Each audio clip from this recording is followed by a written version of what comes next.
Ghetto Rasta locks, Rasta family.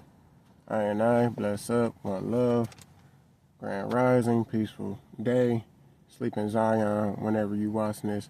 Like, subscribe, hit that notification bell, pass this along to people. This is an overall men's mental health YouTube, but honestly, uh, as you see, anybody can watch it, so it's for women's mental health, children mental health, teens, or anybody can watch this, you know what I'm saying, honestly, and apply it. It stems from men's mental health because I myself am obviously a man. And it just gives different ideas and things how life um, attaches to our life, you know what I mean, and it messes with our mental. I'm trying something different only because I think with me writing so many notes, I stutter. You know what I mean? Because I have so much information I want to get out or ideas that I want to get out and pass along that I think it sometimes take away from what I'm saying.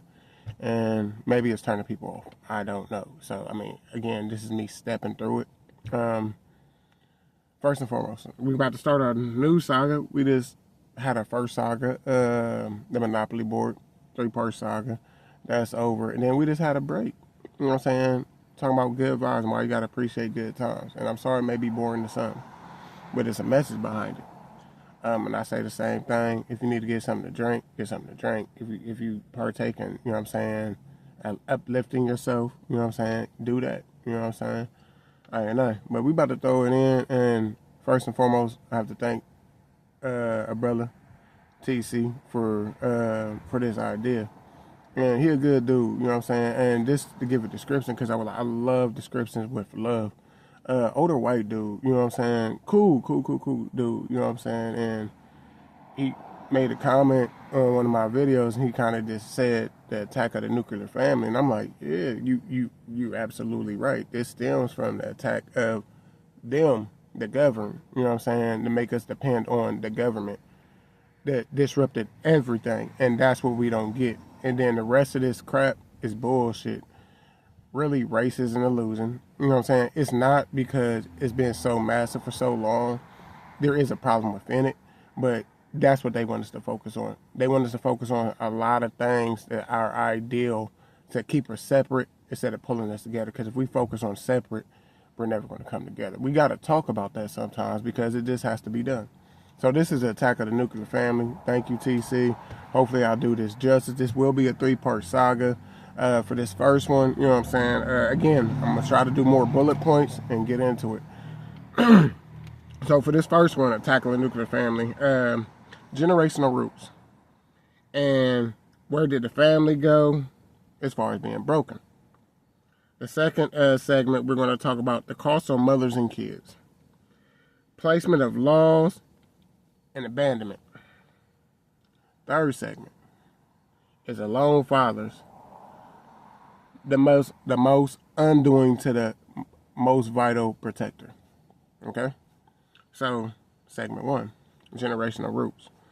Generational roots is stemming from something as in you used to be able to see generations survive off of a person working possibly at a factory and these notions, and you'll see the whole neighborhood, maybe for the most part, go to 1 or 2 locations to feed a whole family, and they possibly could, you know what I'm saying, put their children through college, get them fair clothes. Wasn't the best. The family was close, and it was a tight-knit community, again, that village. So we're talking about when we had less, and we believed in what we believed in, which is a lot of people was God, just because here that's what predominantly, you know what I'm saying, at that time was probably one of the biggest religions or spiritualities that people followed. So a lot of people either went to church, shopped at the same stores and things. So it made a tight-knit community. You know what I'm saying? So the mental health, even with the jobs not being that great, people would help each other out. So at this point, the nuclear family, I think, was idea a little bit more structured and tight-knit. You couldn't just be somebody weird coming into the nuclear family, so to speak, which is either the village or in somebody's home. Excuse me, and mess it with it as much. So what had started happening, you know what I'm saying, life is getting hard, cost of living is getting, you know what I'm saying, crazy. They start outsourcing jobs and things like that.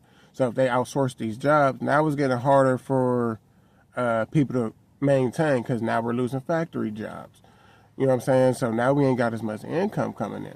So if we lose the income that we have, and now men got to do odd jobs to try to make ends meet, men are getting laid off. That, you know what I'm saying? And women are now coming into the workforce more predominantly, you know what I'm saying, than what they once was. You know what I'm saying? Because in old traditional culture, a lot of women stayed at home. Not what I'm saying, don't get misconstrued and saying I'm not saying that's what it's supposed to be. Not at all. I'm against that. Do what you want to do. I am pro-choice with that specific thing. You know what I'm saying? You want to work. You know what I'm saying? For sure. But my point is, this starts to create a mental disadvantage because a man typically values how he can provide for his family in one way or another. So once you take his paycheck away, you take away what he believes is his voice. That's what also his respect. And a lot of times he'll get the paycheck, he'll be like, he'll give it to the lady, or you know what I'm saying, the other person be like, here's this out of money, do what you're supposed to do. You know what I'm saying? He may keep a small thing for himself to be able to either get whatever he think he needs to survive off that week or whatever, you know what I'm saying, that bi-weekly or whatever to that next pay time. And then that lady was responsible for paying bills and stuff like that. At the time, again, we're talking about traditional values at that time, back in this time period. They outsourcing, so now it disrupts this. You know what I mean? And with them disrupting it, now we start to lead into what we believe in segment 2, the cost on mothers and kids. And what this does, as men are losing their jobs, the structure of the family financially is starting to get hard. Now, I don't know if y'all know, the welfare system was not created for low-income people at first. It was actually created to help larger income people to find a placement. The same thing with credit cards, if you don't know. Credit cards was not created for lower income people. It was created for, you know what I'm saying, people who was more wealthy. But once they understood a trap could work, then they let it apply with rules. You see what I'm saying? To lower income. So you have to learn these things. A lot of stuff that was created in which that we thought was created in one way wasn't created one way. It was created the other way. You see what I'm saying? So the welfare system really genuinely wasn't hugely started just for us to get it. It was started to help those who, you know what I'm saying, was decent off to, you know what I'm saying, just to get to a next step. But then they start seeing in one way or another, as in we start seeing, you know what I'm saying, factory jobs leave. Now fathers are starting to, you know what I'm saying, possibly getting on drugs, these type of things. And, you know what I'm saying, fathers are trying to make odd jobs happen. You're not quite paying the bills. So then you hear something about welfare. Welfare comes along, you know what I'm saying, and people are getting helped a little bit. Then they're like, okay, man can't be in the home. So first, man quite can't be in the home. But at first, they would know when they was coming. So men would have typically a couple bags packed, and then get these bags together. Men would live out a bag. Take the bag when they know they coming, come back. Woo, and still do the odd jobs. So the family's still somewhat structured. Then they come up with this thing. They like, we're going to do a surprise visit. So now that they're doing a surprise visit, guess what that means? 9 times out of 10, one way or another. Either they got to take the chance of the man being at home and then jumping out, you know what I'm saying, hoping he don't get caught leaving, or the man can no longer be in the home. So now again, remember, we're on segment 2. We're talking about the cost on living, the cost on women and kids, mothers and kids. So now that they're doing these surprise visits, this is where the strap starts to hit. We already done lost the typical factory jobs. Men are not as good as providing. We're trying to do odd jobs, you know what I'm saying, to keep the family together. Some are already starting to slip into habits. And then we're starting to think we can get this system to possibly help us uplift and provide food and, you know what I'm saying, different programs. But then they tell you as a man or a father, you can't be in the home. You know what I'm saying? At first, you knew when the visits was coming, and then they would start doing surprise visits. So now you're removed from the home. All right? So now I'm talking to my men and women. We're already starting to see this mess up. This is starting to mess with us. When we knew it kind of messed with us, but when they said we're surprise visiting, and if we ever catch something, you all for this system. So now fathers is like, you know what, baby? I can't be here. I'll come every once in a while to visit. he may bang one source of clothes outfit. And while he got that one outfit, he ready to jump out the door, so to speak, anytime. Because what can they say? Hey, I came here to visit. I'm out the door. I just came here to see the kid. You know what I mean? Because y'all got to act like y'all separate. So this fucked up the home right then and there. Now that we messed up the home right then and there, women are more independent in their minds up front.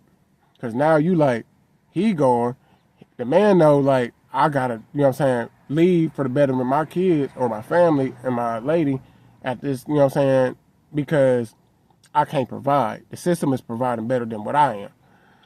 So he already messed up. He know he can see the play. And at first, I think a lot of women seen the play until they start seeing they like, I'm in one way or another, I'm paying these bills. But you getting on programs, to help government assistance programs to lower cost of bills. You also getting it for your food options and things like that. So now you're independent, but you're really dependent. You got a dependency of the government, but they make you think you're independent. So now we got strong, independent women, which isn't a bad thing per se if we keep focused. That the government has now tricked us into believing that we don't need a man in the home. This is the attack of the nuclear family now. Understand mentally what I'm saying? You went from a family structure to leaving the family structure. The man is gone. You're getting surprise visits. He's messed up already because he's not getting to see the family already. Now a woman's starting to get stressed out. She believes he's independent. She's strong. You know what I'm saying? She's like, I'm making things happen. And she keep looking to the man for a while. Like, he's strong. He's doing this for us. But over time, with him gone and just trying to make it happen, because now he got to keep a roof over his head in one way or another. And she's trying to, you know what I'm saying, keep a roof over their head, and he's helping where he can. We're talking about a family that's working together. The man is still working with you. He just outside the home. Think about this. Do not get misconstrued. So now he's trying to help outside the home. He's dealing with less because he's got to make himself stand on his feet while trying to help and make sure everybody in the home is, you know what I'm saying, decent. She's stressed now because she's in the household alone on what she believes is the day-to-day. He's stressed because now he's not in the home on the day-to-day. They're both messed up. And see, it's when we disvalue the other person. So if a man's like, I got it the roughest because you don't know what it's like out here. Now he's dissing her. And this, you know what I'm saying, not seeing stuff from her point of view. If she does that to him, it's the same thing. Neither one typically can stand in the other's shoes. Because a man is meant to, you know what I'm saying, more so ideally deal with the brute code in a sense of like, you know what, we got to deal with it. You know what I'm saying? We may feel it, but we got to deal with it. I went a little off, but I just got to make y'all understand mentally how this is messing up, because this all stems back to mental health from them messing us up. So now that the man is outside the home, she's getting her bills paid. At first, she believes that he's still strong. Over time, she starts seeing her independency, ideally, in this first sense of that first tangible, because it's tangible thing of like, ideally, I'd pay the bills. Ideally, I'm getting this food stamp paper money. Y'all, if y'all know what paper money is, then you know what I'm saying, in a different season, and you know what I'm saying, of your life. But this tangible paper money, because that's how food stamps was, you know what I'm saying, the color paper money. And I just told my age with that one. But so now you're getting this paper money of welfare, government assistance that help you rent, you know what I'm saying, and food stamps. So now that you're getting this assistance, ideally, he's not in the home, you are independent, ideally, you know what I'm saying, but you got a dependence on the government, and now your kids are only seeing a single mother running the home. And now y'all start to see dad as a lesser being. Dad no longer has a value in your eyes, because it's like, mom does all this. What you talking about? My mom raised me. You ain't here. You ain't doing nothing. And the father like, listen, I'm trying. You know what I mean? I'm around. I'm right here. I just can't do what the government is doing for you. They took all the jobs. They're outsourcing the jobs for cheaper labor outside. You know what I mean? Like, so we're not doing this great. So all we got is these odd jobs that, you know what I'm saying, make pennies on the dollar.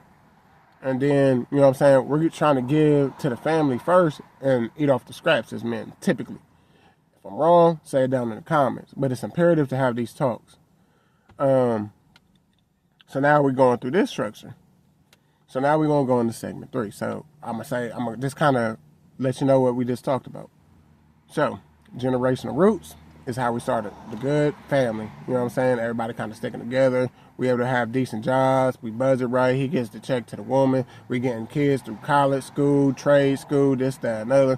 And we're doing decent. You know what I'm saying? We're not perfect, but we're a lot more better. We have spirituality, religion. We're a lot more strong. And again, because I'm not talking about race at this time, we're just talking about people just kind of intermingling in, you know what I'm saying, lower income places. You know what I'm saying? But our mentals are, we struggle, but we lean on each other.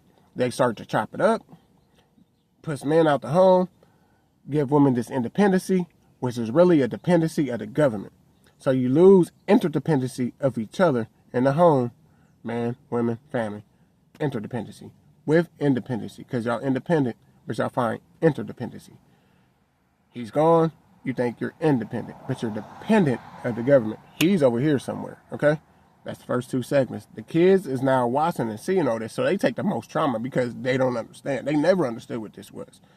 We take a trauma because we once knew what it was, but over time, we forget because it's not tangible in the touch 9 times out of 10. Now, we're going to talk about alone fathers. See, all that's happened. So the father has seen this, but because he's taking the worst, I won't say, take that wrong. That's a bad thing to say. But because he's taken, physically, I will say that, physically, he's taking the worst shot. Because now he can't touch his kids. He can't touch his lady. He can't, you know what I'm saying, close the door to make sure everybody's protected. Because remember, men are naturally protectors. So now we don't have this protector in the home. So now he's just trying to figure out what to do day to day. Now, you know what I'm saying? At first, he's still strong. He's jumping day to day, running. Like, hey, I'm going to do this. I can do that. Don't worry about this. Don't worry about that. I'm going to cut this. I'm going to do this. I'm going to do this. I'm going to do that. I'm going to do that. He's trying to make up for his absence, ideally, because he knows he's not there. Then it goes with the surprise visits. He got to be around less. So now that he got to be around less, he got to take a seat back. Now he a little bit more peeking around the corner and things like that. And I say that in the sense of, and forgive me, I had a time when I was a teenager. I wasn't even a teenager. I was a little younger than a teenager. And my mother and my father's always been separated.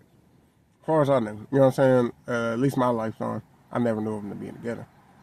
And this ain't about saying either one bad, good, none of that. I got good parents. Trying parents. You know what I'm saying? I'm a trying parent. Trying father of 2 daughters. And I got a good mother to my children. That's the mother of my children. I never disrespect that woman. Got the highest respect in the world. But with saying that, I remember a time I'm outside playing, and I went from living with my father to my mother. But it's still the same concept of ideally what I'm getting at. My father couldn't be around per se. But I was playing outside, and then I guess he was trying not to let us see him. But I remember playing with, that's how I wasn't even a teen, I was a kid. You know what I mean? I seen him walking. I'm like, oh, come meet my dad. You know what I'm saying? I don't know what triggered it. I can't tell you now. You know what I'm saying? I remember the feeling, and I can tell you what he was wearing.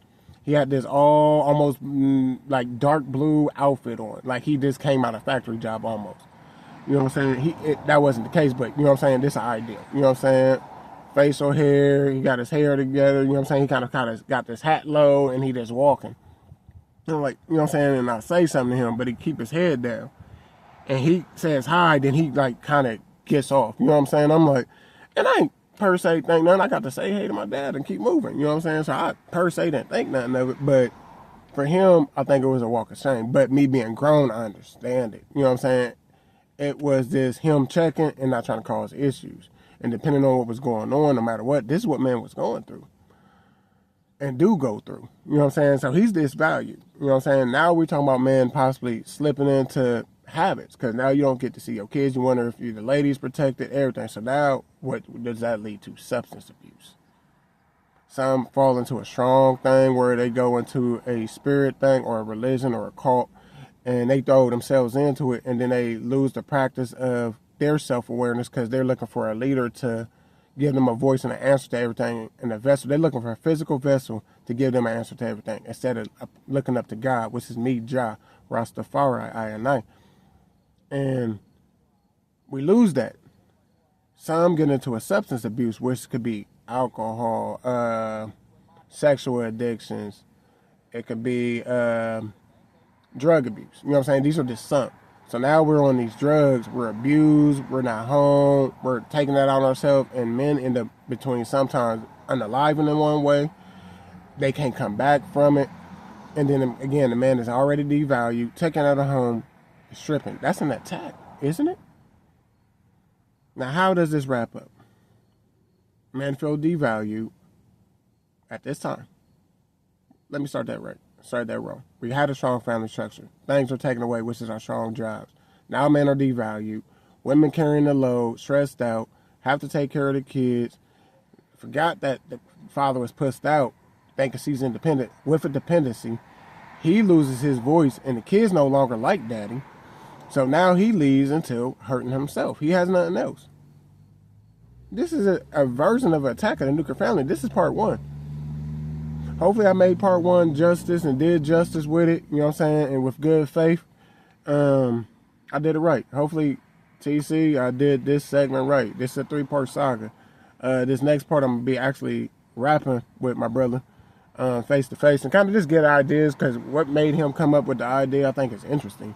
But this first part of the segment was this my pure voice within it. The second part, you know what I'm saying, I'm going to kind of get ideas with him and bounce. So you may hear a little of his voice through me and myself. You know what I'm saying? I think it's good to get information.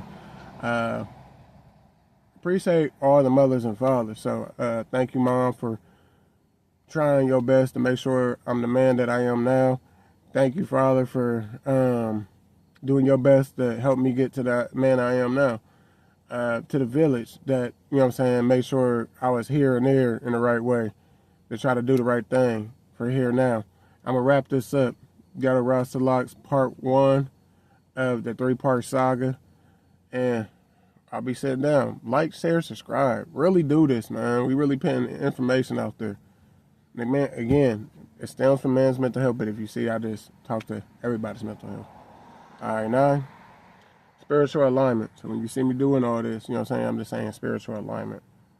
Mind, heart. So, you know what I'm saying? Y'all learn it. Bless up. One love. Peace.